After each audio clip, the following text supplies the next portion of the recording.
OSPF, or Open Shortest Path First, is a routing protocol that you were introduced to back in your CCNA studies.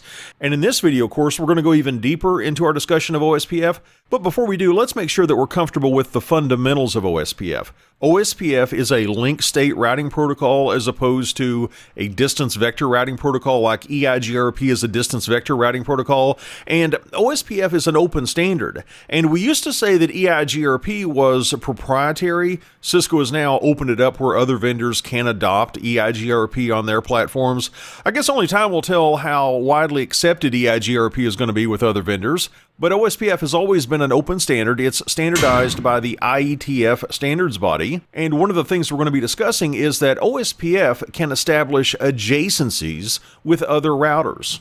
And when we say that we establish an adjacency, we're talking about a relationship between these two routers where these routers can send one another updates about network conditions. And we're going to distinguish in an upcoming video the difference between an adjacency and a neighborship. Specifically, we're going to see that an OSPF speaking router can form a neighborship with another OSPF speaking router, but not necessarily form an adjacency.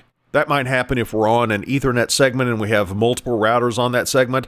We don't have to have a full mesh of adjacencies. We'll talk about something called a designated router and a backup designated router, and those routers are going to form adjacencies with the other routers on that Ethernet segment. And if we want to, we can take a large OSPF network and divide it up into different areas. That way, every router in our topology doesn't have to know about the entire topology. We can just know about the details of the area in which we reside. And our OSPF speaking routers can send LSAs, link state advertisements, to other routers in their area, and all of the routers participating in an area should have an identical view of that area's topology. And we have several different types of LSAs. Some LSAs allow us to advertise networks in one area into another area. More on that later, but for now, just understand that information about an OSPF area comes in the form of link state updates, and by collecting these link state updates,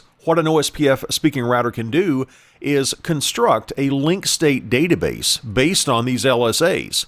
And each area's database should look identical on all of the routers participating in that area. And once a router has its link state database populated and it's able to see a map of the area, it can run an algorithm called the Dijkstra Shortest Path First algorithm. Oftentimes we just call it the SPF, or the Shortest Path First algorithm, that can find the most efficient path in terms of cost to a destination network. And we're going to see in another upcoming video that cost is a function of bandwidth.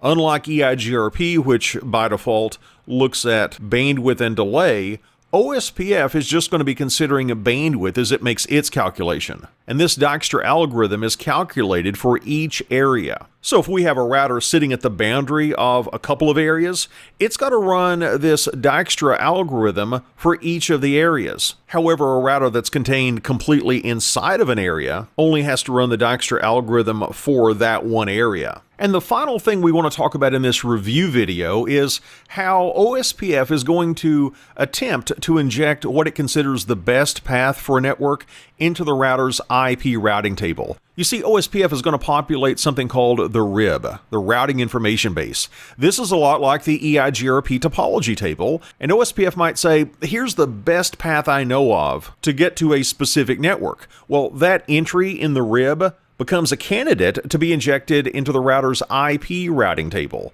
There's no guarantee that we're going to inject a route from the OSPF RIB into the router's IP routing table, however. Remember the concept of administrative distance, the believability of a routing source. If, for example, EIGRP says, here's how to get to the 10.1.1.0/24 network, and OSPF says, here's how to get to the 10.1.1.0/24 network. Well, based on administrative distance, EIGRP would be more believable. EIGRP has an administrative distance, or an AD, of 90, while OSPF has an administrative distance of 110, so EIGRP is more believable. So the bottom line is, just because a route exists in the OSPF RIB, that's not a guarantee that it's going to be injected into the IP routing table. That route is only a candidate to be injected into the IP routing table.